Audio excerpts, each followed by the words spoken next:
God. हरे कृष्ण। चलिए जी। आप सभी भक्तों का बहुत बहुत स्वागत है। हम जूम में कुछ टेक्निकल इश्यूज हैं जिसकी वजह से हम स्क्रीन शेयर नहीं कर पा रहे और यूट्यूब लाइव पे नहीं जा पा रहे, लेकिन ये वीडियो हम रिकॉर्ड कर रहे हैं और रिकॉर्ड करके हम यूट्यूब के ऊपर अपलोड करने की कोशिश करेंगे। तो सभी का स्वागत है श्री ईशोपनिषद। हम श्री ईशोपनिषद कुछ समय से कर रहे हैं और हमारे पास श्री ईशोपनिषद में 18 मंत्रास हैं। 18 मंत्रास में हम 13 मंत्र तक पहुंच चुके हैं। हम मंगलाचरण करते हैं, मंगलाचरण के बाद फिर हम वहां से रिज्यूम करेंगे जहां हमने छोड़ा था। तो फील फ्री अगर आप ज्वाइन करना चाहें तो। ओ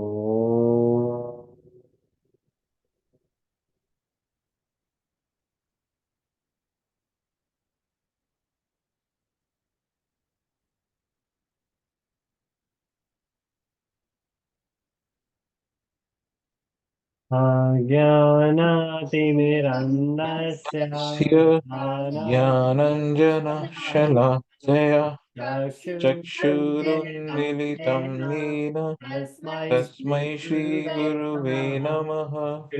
श्रीचैतन्यमनोभीष्टं स्थापितं येन भूतले स्वयं स्वरूपं कदा मह्यं ददाति स्वपदान्तिकम्। वन्देऽहं देहं श्रीगुरुन् श्रीगुरु श्रीयुतापदकमलं श्रीगुरुन् वैष्णवंश्च नमांश्च श्रीरूपं तं साग्रजातं भाग्यजातं धनाललितं सहगणारघुनाथवितं तं सजीवम् शिवं साद्वैतं साद्वैतं सवादूतं सावधूतं परिजनसहितं परिजनसहितं कृष्णचैतन्यदेवं कृष्णचैतन्यदेवं श्रीराधा कृष्णपदान् श्रीराधाकृष्णपदान् सहगना ललिता श्रीराधाकृष्ण। श्रीविशाखान्वितांश्च हे कृष्णा करुणा करुणा सिंधु सिन्धु दीनबन्धु दीनबन्धु जगत्पते जगत्पते गोपेश गोपीश गोपिकान्त राधा कान्त नमोऽस्तु ते। काञ्चन गौरांगी गौराङ्गी राधे राधे वृन्दावनेश्वरी वृन्दावनेश्वरी वृषभानुसुते कृपानुसुते देवी देवी प्रणमामि प्रणमामि हरिप्रिये हरिप्रिये। पञ्चकल्पातरुभ्यश्च तरुभ्यश्च कृपा कृपा सिन्धुभ्य सिन्धुभ्यैव एव च पतितानां पतितानां पावनेभ्यो पावनेभ्यो वैष्णवेभ्यो वैष्णवेभ्यो नमो नमो नमः। नमः। नमो ॐ विष्णुपादाय विष्णुपादाय कृष्णपृष्ठाय कृष्णपृष्ठाय भूतले भूतले श्रीमते श्रीमते भक्तिवेदान्त भक्तिवेदान्त स्वामिनिति स्वामिन्निति नामिने। नामिने। नमस्ते नमस्ते सरस्वती सरस्वती देवे देवे गौरवाणी गौरवाणी प्रचारिणे प्रचारिणे निर्विशेषा निर्विशेष शून्यवादी शून्यवादी पाश्चात्य देशतारिणे। पाश्चात्यदेशतारिणे। जय श्री कृष्ण न चैतन्य चैतन्य प्रभु प्रभु नित्यानंद नित्यानन्द श्री श्री अद्वैत अद्वैत गदाधर गदाधर श्रीवासादि शिवासादि गौरभक्तवृंद। गौरभक्तवृन्द। हरे कृष्ण हरे कृष्णा कृष्ण कृष्ण कृष्ण कृष्णा कृष्ण हरे हरे हरे हरे हरे हरे राम राम हरे हरे राम राम राम राम राम राम हरे हरे हरे। हरे। शिला प्रभुपाद की जय। जय शिला गुरुदेव महाराज की जय। जय जय जय Shri Radhe. Radhe. Hare Krishna. Thank you so much for everyone's presence. सभी भक्तों का स्वागत है श्री ईशोपनिषद के सेशंस में। 18 मंत्र श्री ईशोपनिषद में और हम 13th मंत्र तक पहुंचे हैं। हमने देखा मंत्र 9, 10, 11 के अंदर किस तरीके से सही और गलत विद्या, अंडरस्टैंडिंग, नॉलेज, ज्ञान के बारे में भगवान ने बताया। और उसके बाद हम आगे नेक्स्ट 3 वर्सेस जो हैं, वर्स 12th, 13th, 14th, जिसके अंदर हम ये देख रहे हैं कि इस अंडरस्टैंडिंग से जो हमने मंत्रा 9, 10, 11 में सीख है, उस करेक्ट अंडरस्टैंडिंग से, सही ज्ञान से हम भगवान की किस तरीके से आराधना कर सकते हैं, वर्शिप कर सकते हैं। 12, 13, 14 के अंदर हम ये देखेंगे। मंत्र 12 में हमने ये देखा कि किस तरीके से दो भगवान ने पूजाओं के बारे में बताया, वर्शिप के बारे में बताया, किस तरीके से उन्हें सही से किया जा सकता है और किस तरीके से करने पे वो गलत है। एक, हम देवी देवताओं का पूजन किस तरीके से करते हैं। अगर देवी देवताओं का पूजन हम भौतिक इच्छाओं की तृप्ति के लिए करते हैं, चाहे वो अच्छी नौकरी हो, चाहे वो अच्छा जीवन साथी हो, चाहे वो एक कार हो, एक फैक्ट्री हो, बड़ा घर हो, विदेश में नौकरी हो, किसी भी चीज के लिए अगर हम करते हैं तो ये भौतिक है। वो देवी देवता का पूजन कर्म कांड में आता है।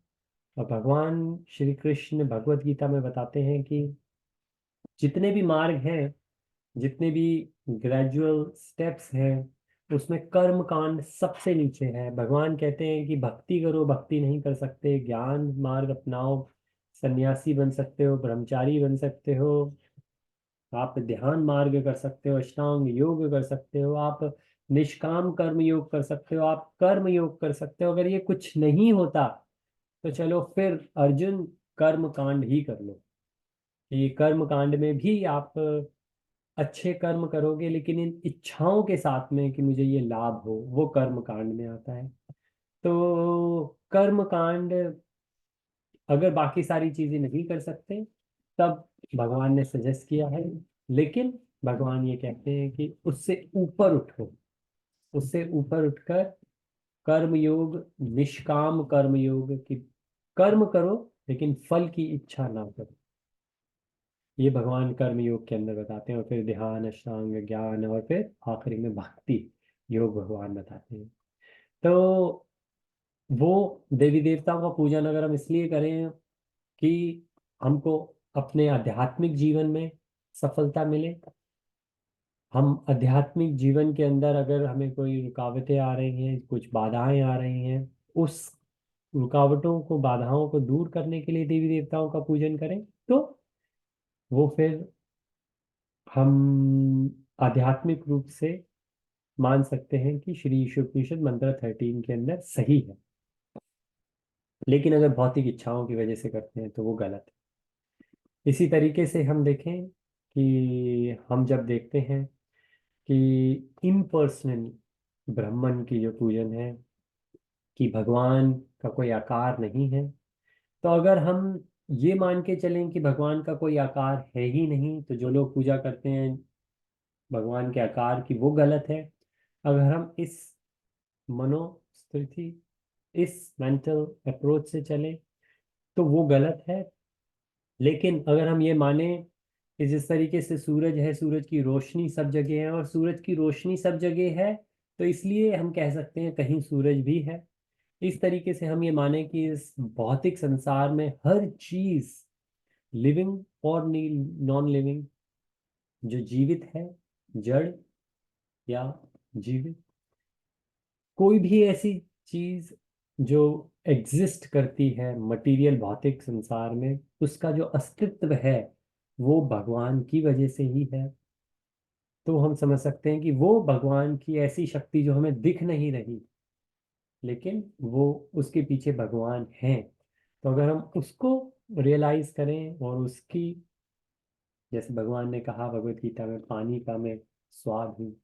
तो जब हम पानी के स्वाद को भगवान का दर्शन मान रहे हैं, तो वो इम्पर्सनल भगवान है। तब हम वो, उस सोच से अगर हम भगवान का पूजन करते हैं, तो वो बिल्कुल उस तरीके से है कि हम रोशनी को जब भगवान सूरज की ले रहे हैं, तब हम इस चीज का एक एहसास ले पा रहे हैं कि भगवान हमें दिख नहीं रहे, अभी सूर्य देवता दिख नहीं रहे, लेकिन वो है कहीं। तो वो अलाउड है। तो इस तरीके से मंत्र 12 के अंदर हमने देखा देवी देवताओं का और इम्पर्सनल ब्राह्मण जो मानते हैं कि भगवान का कोई साकार रूप नहीं है, उसको किस तरीके से सही और गलत के रूप में देखा जा सकता है। मंत्र 13 में जब हम आगे बढ़े, तो संभूति और असंभूति की बात हुई। और वहां ये बात हुई कि भगवान ये कह रहे हैं कि अगर हम असंभूति, अच्छे वर्शिप करें, तो उसके साथ में हमें इस चीज का भी ध्यान रखना पड़ेगा कि गलत वर्शिप क्या है। क्योंकि अच्छे वर्शिप का, सही वर्शिप का, सही आराधना, प्रकृति का एक लाभ मिलेगा और गलत का दूसरा लाभ मिलेगा। तो इसके अंदर करेक्ट वर्शिप किस तरीके से भगवान की करनी चाहिए, पुणे से हमारे राधे श्याम प्रभु जी ने 10 पॉइंट्स दिए हैं और वो 10 पॉइंट्स हमने लास्ट टाइम डिस्कस करे। हम आखिरी में बिल्कुल थे जहाँ पे उन्होंने कहा कि किस तरीके से भगवान की सही भक्ति की जा सकती है और फिर उससे क्या लाभ मिलता है। तो हमने देखा कि हमने जो पहले 10, अगर हम क्विकली उसको रीकैप करें, कि पहला कि किससे जानना चाहिए कि सही आराधना क्या है। भगवान की जो सही भक्ति है, जैसे हम कहते हैं, कई बार बुजुर्ग ये कहते हैं सभी एक है, सभी सही है, कुछ भी कर लो। तो जब शिला प्रभुपाद जी को किसी ने ये कहा तो प्रभुपाद जी ने दो चीजें कही। प्रभुपाद जी ने कहा अगर सभी मार्ग एक ही रास्ते पे ले जाते हैं, जो कि बात गलत है, क्योंकि मंत्र 13 ये कहता है कि सही मार्ग सही मंजिल पे ले जाएगा और गलत मार्ग गलत मंजिल पे ले जाएगा। ये मंत्र 13 श्री ईशोपनिषद में डायरेक्ट लिखा है, संभूति और असंभूति। लेकिन प्रभुपाद जी ने जो दो एग्जाम्पल दिए वो ये,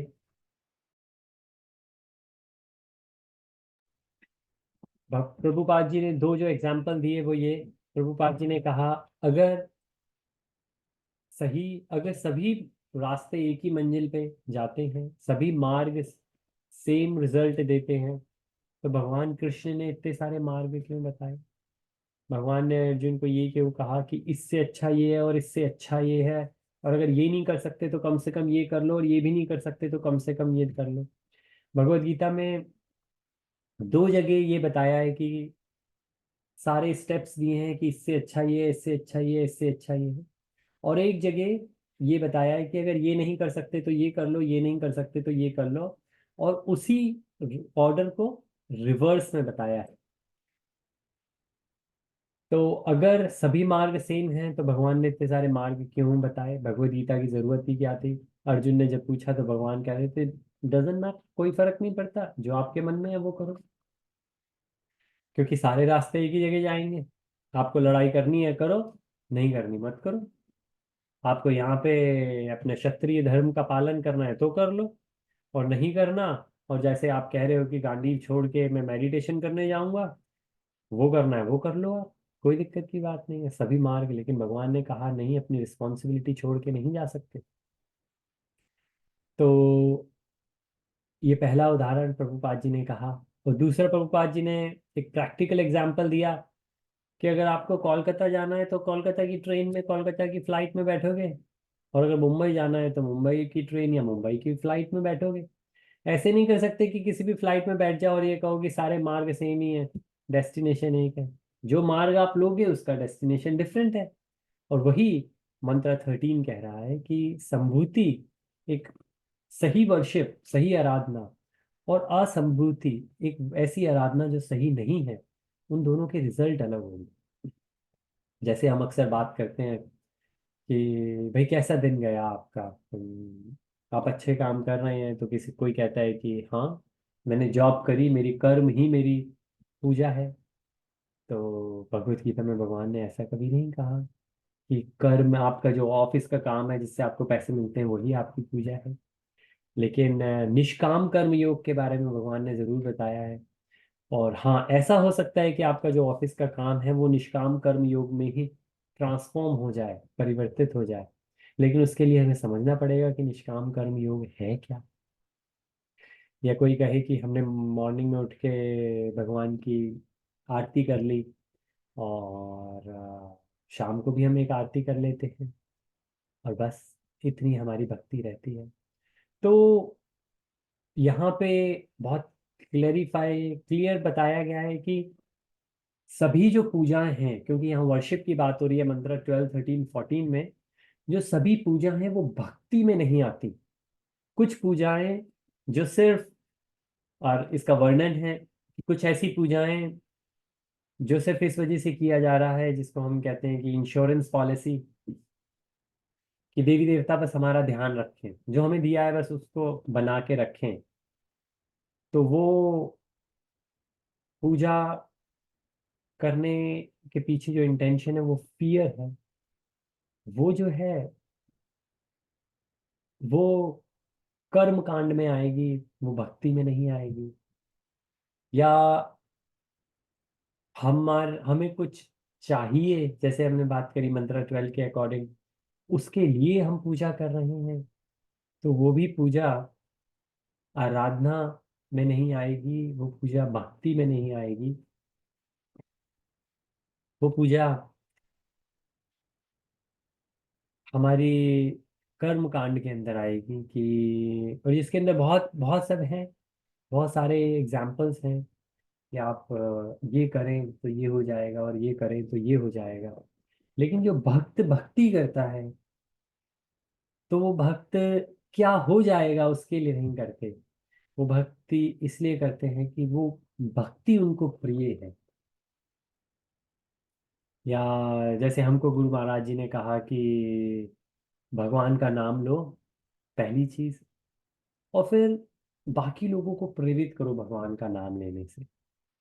इसके अंदर आपको कुछ लाभ नहीं होगा, लेकिन भगवान कृष्ण को प्रिय है कि उनके भक्त भगवान का नाम लें और लोगों को भी भगवान का नाम लेने में मदद करें। तो इसमें कोई ऐसे सोच सकता है कि क्या हम इसलिए कर रहे हैं भक्ति की भगवान के प्रिय बने, तो हम कह सकते हैं कि हाँ, शायद आध्यात्मिक रूप से वो सही है। लेकिन उसके अंदर कोई भौतिक इच्छाओं की तृप्ति नहीं है। वो ऐसे है कि हमारे पेरेंट्स को अगर कुछ अच्छा लगता है तो हम उनके लिए काम करते हैं, इसलिए नहीं कि अगर वो खुश हो जाएंगे तो वो हमको कुछ देंगे, इसलिए कि क्योंकि वो हमारे माता पिता हैं, उनको ये अच्छा लगता है तो उनके लिए करें। इनफैक्ट हमारे बच्चे हैं, हम उनके लिए करें, हमारे मित्रगण हैं, हम उनके लिए करें। जो भी चीज़ उनको प्रिय है, उनको प्रिय है इसलिए करें, रादर देन इसलिए कि वो खुश हो जाएंगे तो फिर वो हमें कुछ देंगे। तो ये क्लियर डेफिनेशन हमें भक्ति के बारे में समझना बहुत जरूरी है।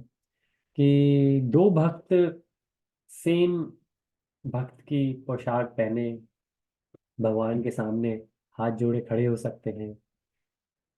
एक सिर्फ भगवान को थैंक यू कर रहे हैं, ग्रेटिट्यूड एक्सप्रेस कर रहे हैं, और दूसरे भगवान से बहुत सारी भौतिक इच्छाओं की तृप्ति के लिए प्रेयर कर रहे हैं।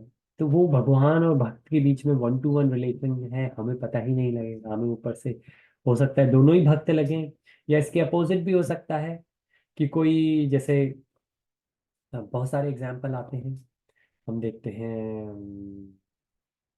काफी राजा ऐसे रहे जो कि पूर्ण रूप से, जैसे अम्बरीश महाराज थे, वो पूर्ण रूप से अपने राजा के कार्यों में लिप्त थे। लेकिन फिर भी नारद मुनि ने जब पूछा तो भगवान ने कहा कि भाई वो हैं सही भक्त। तो उन्होंने कहा वो तो राजा हैं, ऐशो आराम में रहते हैं, वो भक्त कैसे हैं? क्योंकि वो जो भी काम करते थे वो भगवान की चेतना के अंदर करते थे, भगवान के सर्वेंट होके करते थे। भगवान ने मुझे ये एक राजा का पदवी दी है, तो मैं किस तरीके से भक्तों की सेवा कर सकता हूँ। तो अगर इस तरीके से हमारी भावनाएं हो, तो इसलिए भावनामृत कृष्णा कॉन्शियस इंस्टीट्यूट का नाम रखा शिला प्रभुपाद जी ने। कि हमारे कॉन्शियस, हमारी चित, हमारी इंटेंशन वो शुद्ध होनी चाहिए। और वो हमें पता है, और अगर हमारे प्रामाणिक गुरु हैं जिनको हमने सरेंडर किया है तो वो गुरु बता सकते हैं। अदरवाइज किसी और को बताना बहुत मुश्किल है। हाँ, हम किस तरीके की एक्टिविटीज करते हैं उससे ये जरूर पता लग सकता है कि कोई इंसान कितना भक्त है, नहीं है। लेकिन सिर्फ कुछ कार्यों को देखकर कह पाना मुश्किल है। जैसे हमने कहा अमरीश महाराज अगर महल में बैठे हैं और कोई भगवान के सामने भक्त है, तो किस चित्त शुद्धि से वो प्रेरणा से काम कर रहे हैं उसे समझना मुश्किल है। तो सही वर्शिप और गलत वर्शिप को समझना बहुत बहुत ही जरूरी है। और पोंगे गुरु जो हैं, जो फॉल्स गुरु हैं, जो केतु धर्म पराजितो, ये एक भागवतम का बहुत प्यारा श्लोक है। उसके अंदर यही कहते हैं कि अगर गुरु आपको भगवान की भक्ति में लगाने के अलावा कोई भी और किसी कार्य में नियुक्त करते हैं, तो फिर वो गुरु सही गुरु नहीं है। ये एक अच्छे गुरु की डेफिनेशन है। गुरु सिर्फ एक मात्र इंस्ट्रूमेंट बनना चाहते हैं कि किस तरीके से किसी को भी भगवान की भक्ति में लगा दें। अपने लिए नहीं, किसी भी तरीके से भगवान की भक्ति में लगा दें। तो इसे हम अगर समझ पाए तो हम समझ सकते हैं कि किस तरीके से आगे। हमने देखा कि अगर कोई गलत worship, results of wrong worship हैं, गलत तरीके से अगर कोई भक्ति में लगता है तो उसका रिजल्ट गलत ही आता है। हम कितने ही भक्तों को ऐसा जानते हैं, जैसे कि प्रभुपाद जी ने, well, नहीं, ये एग्जाम्पल कहीं और पढ़ा, प्रभुपाद जी ने सिमिलर एग्जाम्पल दिया है कि दो दोस्त जा रहे हैं, जैसे भी लंदन में अभी तो वेदर बहुत अच्छा हो रहा है, लेकिन ठंडी अगर है तो जैसे इंडिया में होते हैं, यहाँ पे भी होते हैं होमलेस पीपल, घर नहीं है उनके पास, सर्दी में वो कुड़क रहे हैं। और दो दोस्त जा रहे हैं, उसमें से एक बहुत अमीर है, तो गरीब, उनके साथ में जो दूसरे दोस्त हैं उन्होंने कहा यार आपके पास में ये एक्स्ट्रा कोट है, आप इनको दे दो। तो वो कहते हाँ ठीक है देता हूँ। तो थोड़ी देर वो खड़े हैं, उन्होंने दिया नहीं। तो दोस्त हैं, कहते हैं कि आप दे क्यों नहीं रहे हो? कहते मैं इन्हें दूं अपना कोट तो जरा दो चार लोग इकट्ठे हो जाएं, सबको पता लगे कि मैंने कोट दिया है। तो वो सोशल सर्विस अगर इंसान ऐसे कुछ करता है, जिसमें हम अक्सर देखते हैं, कोई कहीं दान करता है तो बहुत पफ्ड अप होके, सीना चौड़ा करके सबको बताने की कोशिश होती है कि भाई वो, हम तो हर साल हर महीने वहाँ इतना दान करते हैं। या वो जो मंदिर है, कितने ही मंदिरों में हम जाते हैं, वहाँ पे लोगों के नाम लिखे होते हैं। ए, हमारे भक्ति वेदांत मैनर के अंदर किसी भक्त ने आई थिंक 100,000 पाउंड डोनेट करने की बात करी, लेकिन उन्होंने कहा कि एक ऐसे, बहुत जैसे शिला प्रभुपाद जी का रूम है, ऐसे किसी अच्छे रूम के अंदर बड़े से में मेरा नाम लिखना चाहिए कि मैंने इतना डोनेट किया है। तो अब टेम्पल मैनेजमेंट के साथ में ये बहुत बड़ी दुविधा आई कि भाई अगर वो 100,000 देंगे तो हम अच्छा टेम्पल बना पाएंगे और सेवा कर पाएंगे, लेकिन वो जो चीज़ कह रहे हैं वो इतनी अच्छी नहीं है। तो वो जो अगर 100,000 देंगे और भगवान के कार्य में लगा रहे हैं, उनको डेफिनेटली फर्क पड़ेगा, उनको कुछ लाभ मिलेगा आध्यात्मिक। लेकिन जो मटेरियली वो इतना सबको दिखाना चाहते हैं कि देखो सबको पता लगे, बड़ी एक तख्ती लगे कि मैंने दिया है। और हमने कितने ही टेम्पल देखे हैं जिसके अंदर ऐसा होता है। तो ये सोशल सर्विस का डाउन साइड है कि अगर कोई भक्ति में आए और फिर सोशल सर्विस करे, जो कि सोशल सर्विस होगी ही होगी, चाहे वो सोशल सर्विस ऐसी होती है कि भक्त हमेशा दूसरों की हेल्प करने को तैयार रहते हैं। हमारे साथ में एक डॉक्टर मित्र थे, वो मैनर के अंदर सैटरडे अपने आप को अवेलेबल करते हैं कि मैं आधा दिन यहाँ पर हूँ, किसी भक्त को अगर कंसल्टेंसी चाहिए तो मैं फ्री ऑफ कंसल्टेंसी दूंगा यहाँ पे। या और काफ़ी ऐसे हैं जो कि प्लम्बिंग का काम, इलेक्ट्रिशियन का काम, तो वो टेम्पल में ही नहीं और भक्तों के यहाँ पे फ्री ऑफ कॉस्ट करने को तैयार रहते हैं। ऐसे बहुत सारे एग्जाम्पल हैं, लेकिन उनका पर्पस भक्ति से शुरू हुआ है, और जो भक्त हैं उनकी सेवा करना है रादर देन सोशल सर्विस करना है। कर्म कांड या कर्म योग में निश्चय वो भक्ति आप करते हैं, तो भक्ति के अंदर फिर ज्ञान ध्यान कर्म सब आ जाता है। और यही प्रभुपाद जी कहते हैं कि भक्ति अगर करेंगे सही से तो बाकी सारे योग जो हैं वो उसके अंदर ही आ जाएंगे। तो इसलिए हमें ये समझना बहुत जरूरी है कि पहले तो सही और गलत की पहचान कैसे हो, हमें भक्तों के संग में रहना चाहिए, भक्तों के साथ में रहना चाहिए। और जब हम ऐसा होते हैं तो फिर हमें धीरे धीरे चीज़ें पता लगती हैं। और एक स्लाइड यहाँ पे है जो हमने लास्ट टाइम देखी थी, तो सॉरी आज स्लाइड शेयर नहीं हो पा रही है, लेकिन ये स्लाइड हम नेक्स्ट टाइम शेयर करेंगे, और पहले भी करी थी लास्ट टाइम, कि हमारे जो शास्त्र हैं वो कहाँ कहाँ बताते हैं कि सही वर्शिप कैसी है। तो जैसे भगवद गीता 10.8 के अंदर ऐसा आता है, अहम सर्वस्य प्रभो मता। भगवान कहते हैं अहम सर्वस्य प्रभव, भगवान अपने ही बारे में बता रहे हैं कि किस तरीके से जो कर रहे हो। एक और वर्ष आता है, यत् करोषि यदश्नासि यज्जहोषि यदाशि यत् तपस्यसि कौन्तेय तत्करुष्व मदर्पणम्। अर्जुन, जो कर रहे हो, जिस भी पर्पस से कर रहे हो, जिस भी किसी के लिए कर रहे हो, वो सब आप मुझे अर्पण कर दो।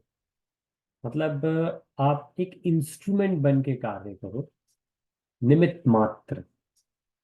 तो भगवान ने अर्जुन को जब युद्ध में भी लगाया तो ये कहा कि आप ये मत सोचो ये आप अपने लिए युद्ध कर रहे हो, आप ये सोचो आप ये धर्म के लिए युद्ध कर रहे हो।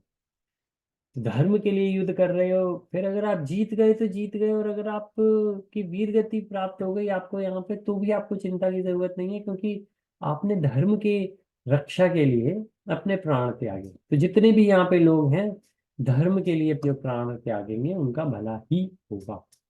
इस तरीके से भगवान को कहा उन्होंने। ऐसे अर्थवेद और नारायण उपनिषद, अर्थवेद महापुराण में से मोक्ष धर्म के बारे में वराह पुराण, ब्रह्म संहिता, सब में से एग्जाम्पल्स हैं कि किस तरीके से भगवान की आराधना करनी चाहिए, बहुत सारे। लेकिन आचार्य हमारे इतने काइंड हैं कि वो उन्होंने सब पढ़ के हमको सार समझाने की कोशिश करी है कि अगर हमारे पास में समय नहीं है, हमारे पास में इतनी बुद्धि नहीं है कि हम समझ पाए, तो हम उनका सार समझ सकते हैं। तो उसके अंदर अर्जुन को भगवद गीता से पहले जो दिक्कत आई थी, भगवान ने बाद में कहा कि बुद्ध बनो, इंद्रियों से ऊपर उठो, और डिसीजन हेल्प करी कि किस तरीके से आप डिसाइसिव हो सकते हो। और फिर भगवान ने कहा कि मुझे अर्पित हो जाओ। इस तरीके से जब हम कोई भी कार्य कर पाएंगे कि हम जो कार्य कर रहे हैं वो भगवान के लिए कर रहे हैं, और फिर हम ऐसा कर सकते हैं कि हम स्पोर्ट्स के अंदर लगे हैं ताकि हमारा शरीर सही रहे, ताकि उस शरीर से हम आगे कार्य कर पाए। हम चाहे योगा करें, साइकिलिंग करें, या कुछ भी करें, कि हम अपने आप को फिजिकली फिट कर पाए। लेकिन फिजिकली फिट क्यों कर रख पाए? इसलिए नहीं कि हम इंद्रियों को भोग कर पाए, इसलिए कि हम भगवान के भक्तों का सेवक बन पाए, उनके लिए कुछ कार्य कर पाए, सोसाइटी के लिए अंदर भगवान का नाम ले पाए। तो हम सभी की ये ड्यूटी बनती है, एक रिस्पॉन्सिबिलिटी है। भगवान ने इतने अच्छे हमको अवसर दिया कि हमें एक इस्कॉन जैसी संस्था से हम जुड़े। हमारे पास Bhagavad Gita as it is शिला प्रभुपाद जी की है, भागवतम है, और आजकल तो यूट्यूब के ऊपर भी इतना हम जुड़ सकते हैं, जूम के ऊपर जुड़ सकते हैं। हमें रेगुलर बेसिस पे जुड़ना चाहिए। हफ्ते में एक क्लासेस, दो क्लासेस, जो माताएं घर पर हैं जिनके पास और समय है, जो दिन में या ऑल्टरनेटिव एक दिन छोड़ के एक दिन क्लासेस अटेंड कर सकती हैं। कहीं जाने की ज़रूरत नहीं है, घर बैठे बैठे जूम पे आप अटेंड कर सकते हैं। टीवी के सामने बैठकर हम चाहे पॉलिटिक्स देखें, चाहे सीरियल्स देखें, चाहे मूवीज देखें, हिसाब लगा के देखें कि हम कितने घंटे वहां पे देते हैं। अगर हम भगवान की बात करते हैं तो हम कहते हैं हाँ, हम रोज 20 मिनट भगवान की पूजा करते हैं, और हमें लगता है वो बहुत है। लेकिन अगर हम बात करें, अच्छा और बाकी मूवी देखी कोई? हाँ, मूवी देखी कितनी देर, 2 घंटा 3 घंटा। टीवी देखा आज, पॉलिटिक्स डिबेट देखी आज, हाँ कितना देखी, 1-2 घंटे पता ही नहीं लगा। एक दो सीरियल देख लिए, 1-2 घंटा वैसे ही हो गए। तो आप देखें, 20 मिनट भगवान के लिए हम लेते हैं और हमें लगता है कितना हो, कितना कर दिया हमने। तो ये ऐसा ही है कि हम एक तरफ अपने शरीर के लिए एक्सरसाइज करते हैं और दूसरी तरफ हम तेल का खाना खाते हैं। तो जब हम डॉक्टर के पास जाते हैं, हम ये कहते हैं हम तो हमेशा एक्सरसाइज करते आ रहे हैं, हम तो 10 साल से एक्सरसाइज कर रहे हैं, 10 साल से योगा कर रहे हैं। फिर डॉक्टर पूछता है अच्छा, और आपकी डाइट कैसी है? डाइट में तो हम रोज कचौड़ी पूरी सब खा रहे हैं। तो कहेंगे लेकिन ये तो आपको बैलेंस बनाना पड़ेगा ना। अगर आपको कृष्ण की तरफ आकर्षित होना है तो माया से आप ऑटोमेटिकली अलग होंगे, लेकिन थोड़ी बहुत कोशिश आपको भी करनी पड़ेगी कि ऐसे कार्य ना करें जिससे हम माया में लगे। हाँ, इसको अपोजिट कर सकते हैं, ऐसा नहीं कह रहे कि पॉलिटिकल न्यूज़ सुनना बुरी है या एंटरटेनमेंट के लिए मूवीज देखना जरूरी नहीं है। लेकिन कम से कम इतना तो सोच सकते हैं कि दोनों में से ज्यादा जरूरी क्या है, अगर हमारे पास समय है। हमारे नए ऑफिस के अंदर एक माता जी रिटायर हुई, तो उनसे क्वेश्चन पूछा गया कि आप, तो वो अगले दिन रिटायर हो रही थी, तो आज उनसे क्वेश्चन पूछा गया कि एक ऐसी चीज, बहुत सारे क्वेश्चन पूछे लेकिन एक क्वेश्चन का उत्तर जो उन्होंने दिया, एक ऐसी चीज कौन सी जिसका आपको अफसोस रह गया कि आपने या तो ये किया नहीं या ये गलत किया। उनका जवाब ये था, और हैरानी नहीं होती है सुन के, क्योंकि कई बार ऐसे अगर आप सुने, जो लोग अपनी लाइफ में या तो कर वर्क लाइफ के कल्चर के अंदर रिटायरमेंट के टाइम पे या डेथ बेड पे मृत्यु आने वाली है, तब अक्सर यही होता है। उनका जवाब ये था, उन्होंने कहा, मैंने अपने ऑफिस में ज़्यादा टाइम दिया और मेरी जो बेटी है उनके साथ में मैंने इतना समय नहीं लिया। तो ऑब्वियसली वो ऑफिस के अंदर एक बहुत बड़ी पोस्ट पे थी, लेकिन वो कह रही है कल मैं रिटायर हो रही हूँ, मैंने 40 साल अपने ऑफिस को दे दिए, लेकिन जो समय मेरी बेटी का था जब वो ग्रो हो रही थी, वो समय कभी दोबारा नहीं आएगा। तो मेरे को हमेशा ये दुख रहेगा कि मैंने ऑफिस में जो एक्स्ट्रा समय दिया वो मेरे को घर पे देना चाहिए था। तो कोई भी कभी, किसी को अगर ये पता लगे कि आपका आखिरी समय है, ये आज का दिन माने हमारा आखिरी है, अगर ऐसा सोचें, 3 फरवरी 2024 अगर हमारा आखिरी है, तो हम क्या करेंगे? हम सोचें कि अरे ऐसे नहीं कहना चाहिए, अरे ऐसा कैसे। लेकिन अगर हम देखें, पूरी श्रीमद् भागवतम का आधार ही ये रहा है, क्योंकि श्रीमद् भागवतम शुरू वहीं से होती है जहाँ पे प्रहलाद महाराज को ये पता लग गया कि उनके पास सिर्फ 7 दिन बचे। अब वो ये सोच रहे हैं कि मैं क्या करूं। क्या उन्होंने ये सोचा कि महाराज यति की तरह मैं भोगों में लग जाऊं, या उन्होंने ये सोचा कि अम्बरीश महाराज की तरह कि मैं भगवान की भक्ति में लग जाऊं? तो 7 दिन उन्होंने बिना कुछ खाए बिना कुछ पिए भागवतम का सेवन किया। और महाराज परीक्षित ने वो जो भागवतम सुनी, वही भागवतम लिखित रूप में वेद व्यास जी ने हमारे लिए रखी, ताकि हम भी सुन पाए। लेकिन इससे हम ये समझ सकते हैं कि अगर हमें आज का दिन पता लगे, आज आखिरी दिन है, जो कि कोई एक दिन ऐसा होगा, तो हम क्या करेंगे? क्या वो आखिरी का दिन हम पॉलिटिकल न्यूज़ में, मूवीज में, सीरियल्स में, गॉसिप्स में लगाएंगे, या फिर अपनी चित्त की शुद्धि में लगाएंगे? क्योंकि भगवान ने भगवत गीता में कहा है, अंत काले चमाम, जो अंत काल में मेरे बारे में सोचेगा वही मेरे पास आ पाएगा। या फिर जैसे कहा कि पितृ भूतेश, जो पितरों के बारे में सोचेगा, पितरों की भक्ति करेगा, वो पितरों के पास जाएगा, जो देवताओं की करेगा देवताओं के पास जाएगा, जो भूतों की करेगा वो भूतों के पास में जाएगा। जैसे इसे हम कह सकते हैं कि जो राजसिक मोड में या तमो मोड में, तामसिक में या सात्विक में पूजा करेगा, वो उस गुण के हिसाब से उसका अगला जन्म होगा। या फिर जो मेरी पूजा करेगा वो मेरे धाम को आएगा, और फिर मदगते अंतरात्मन, फिर उसका कभी भी गत, वो मेरे धाम में आने के बाद में कभी भी उसका पतन नहीं होगा। तो अगर हम इस तरीके से सोच पाए, तो हम समझ सकते हैं कि हमें ये चीज़ हमेशा याद रखनी चाहिए कि एक दिन अंत दिन होगा, और कोई भी दिन अंतिम दिन हो सकता है। तो हमें अपना समय बहुत बहुत केयरफुली बिताना चाहिए। हम अपनी इंद्रियों को वही पुष्टि दें जो आगे हमारा शरीर बन पाए, चाहे ग्रॉस भौतिक स्थूल शरीर, या हमारा सूक्ष्म शरीर, जो हम माइंड, जो हम सोच रहे हैं, जो बुद्धि जो हम पढ़ रहे हैं, और अहंकार, मन बुद्धि अहंकार, ये 3 चीजें हमारा सूक्ष्म शरीर बनता है। तो ये ग्रॉस बॉडी चली जाएगी, लेकिन ये 3 चीजें सूक्ष्म शरीर अगले जन्म में अगला शरीर लेके दोबारा से उत्पत्ति करके खड़ा हो जाएगा। तो हमको खुद भी कोशिश करनी चाहिए, अपने साथ बाकियों को भी कोशिश करनी चाहिए। कोई सुने या ना सुने, लेकिन शायद हमारे अपने जीवन शैली के अंदर जो परिवर्तन आएगा, उसको देखकर शायद लोग परिवर्तित हो पाए। बहुत लोगों की बहुत कोशिश होती है, वो लंदन की स्ट्रीट में जाते हैं और भगवान का हरि नाम लेते हैं, कि जो लोग इतनी भागा दौड़ी में ऑफिस आते हैं जाते हैं और किसी चीज के लिए काम नहीं होता और एक दिन मर जाते हैं। शिला प्रभुपाद जी खड़े थे, शिला प्रभुपाद जी कार के अंदर थे, ट्रैफिक लाइट पे कार रुकी हुई थी, और प्रभुपाद जी ने देखा एक बस के अंदर लोग जबरदस्ती भरे जा रहे हैं। प्रभुपाद जी की आंखों से आंसू आ गए। एक भक्त ने पूछा क्या हुआ प्रभुपाद जी? उन्होंने कहा मैं मुझे इतना दुख होता है कि ये लोग पैसा कमाने के लिए इतनी कोशिश कर रहे हैं और ये नहीं समझते कि ये जो पैसे की भूख है ये कभी खत्म नहीं होती। और ये हम अपने एग्जाम्पल से भी समझ सकते हैं, और ये हम शास्त्रों के एग्जाम्पल से भी समझ सकते हैं।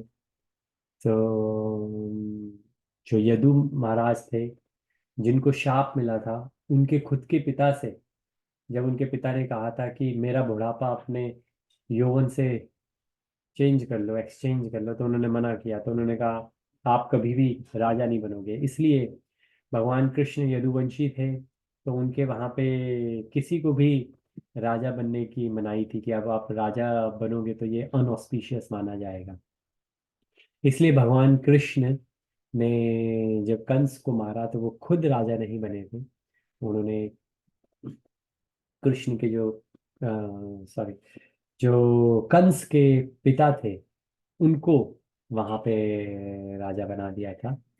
और वो बाद में जब उन्होंने नई द्वारका सिटी बनाई थी जो उन्हीं की थी, वो वहां पर राजा द्वारकाधीश के नाम से स्थापित हुए थे। अदरवाइज कोई भी एग्जिस्टिंग प्लेस के अंदर वो कभी राजा नहीं बने।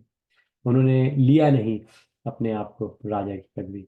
तो हम समझ सकते हैं वो एक राजा, और वही राजा यदि जब पुरूरवा उनके जो सन थे सबसे छोटे, जब उन्होंने कहा कि हाँ मैं तैयार हूँ, तो कहते हैं कि हजारों साल उनके पिता उनका यौवन लेके भोग करते रहे, और उसके बाद भी जब उनकी तृप्ति नहीं हुई तो फिर वो अपने सन के पास वापस आए और उन्होंने कहा थैंक यू सो मच, मैं आपको आशीर्वाद देता हूँ। इसलिए पुरूरवा शास्त्रों में बहुत माने जाते हैं। इतने पुरूरवा को आशीर्वाद मिला उनके फादर से कि वो बहुत अच्छे राजा थे, और स्वर्ग की जो उर्वशी हैं उनके साथ उनका विवाह हुआ, और वो रहे थे, और आगे पुत्र पुत्र भी उनके हुए उनसे।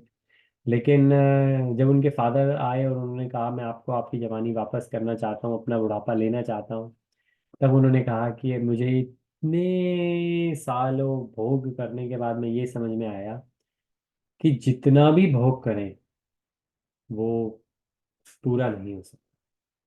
वो कभी भी आपकी इंद्रियों को पूर्ण नहीं कर सकता, और उससे आपको नुकसान ही मिलेगा।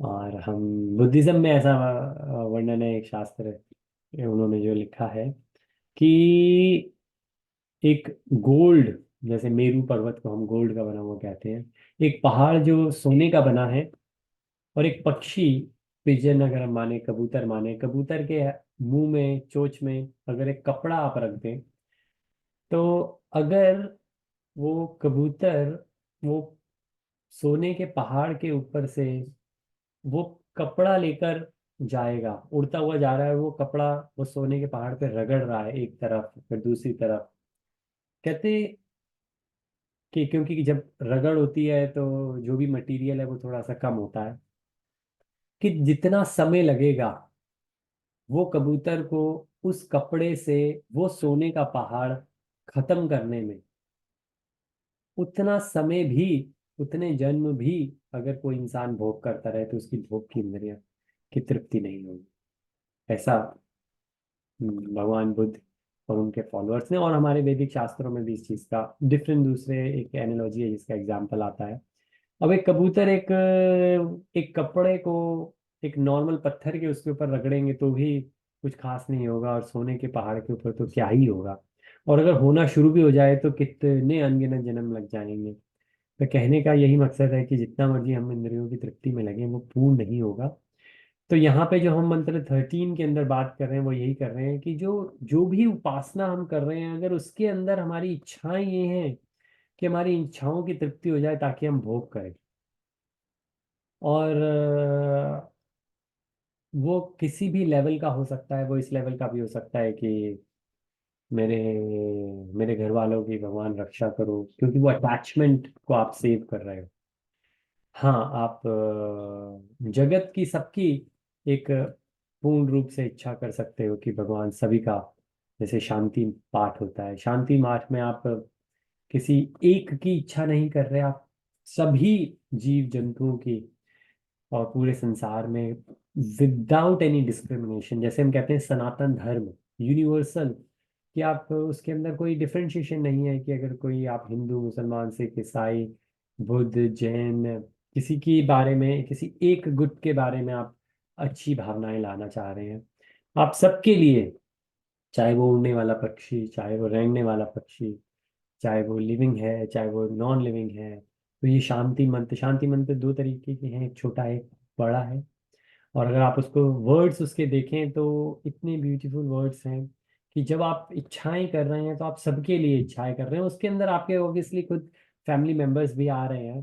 तो अगर आप सिर्फ अपने फैमिली मेंबर्स के लिए इच्छा कर रहे हैं किसी भी रूप से, जैसे अक्सर लोग करते हैं कि मेरे बच्चे की जॉब लग जाए, मेरे बच्चे की तरक्की हो जाए, या कोई बीमार हो जाए तो फटाफट से भगवान को भोग लगा देंगे, तो वो जो चीज़ है, तो हमें अपने आप को खुद इवेल्युएट करना चाहिए, निरीक्षण करना चाहिए कि क्या उसके पीछे फियर है या फियर नहीं है, या तो ये है कि ये था ये हट जाए या कुछ आ जाए।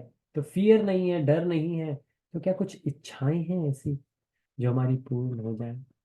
और आनंदमय चीज ये है कि भगवान भगवत गीता में कहते हैं कि मैं अपने भक्त की उस चीज की रक्षा करता हूँ जो रक्षा करने लायक है, और जो चीज मिलने लायक है वो देता भी हूँ। So I protect what's need protecting and I give what's required.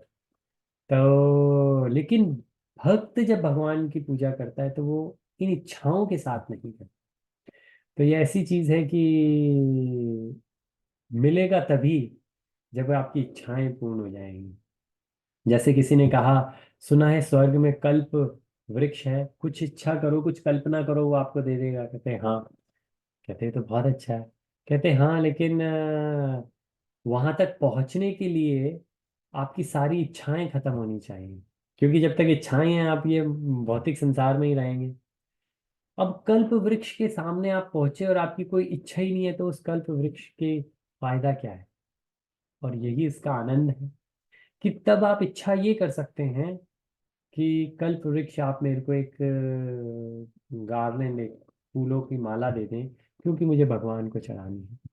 आप मुझे कुछ भोग दे दें जो मुझे भगवान को लगाना है। ऐसी इच्छाएं जो होंगी, फिर वो आपकी अपनी इच्छाओं के लिए, अपनी इंद्रियों की पूर्ति के लिए नहीं होंगी। तो कल्प वृक्ष इच्छाएं पूर्ण करेगा, लेकिन कल्प वृक्ष तक तभी पहुंच पाएंगे जब हमारी अपनी भौतिक इच्छाएं खत्म हो जाएंगी। तो ये प्रभु का, जिस तरीके से हम कहते हैं, लॉ है, रूल है, तो हमें इसे समझना चाहिए और इसे फूल फॉलो करना चाहिए।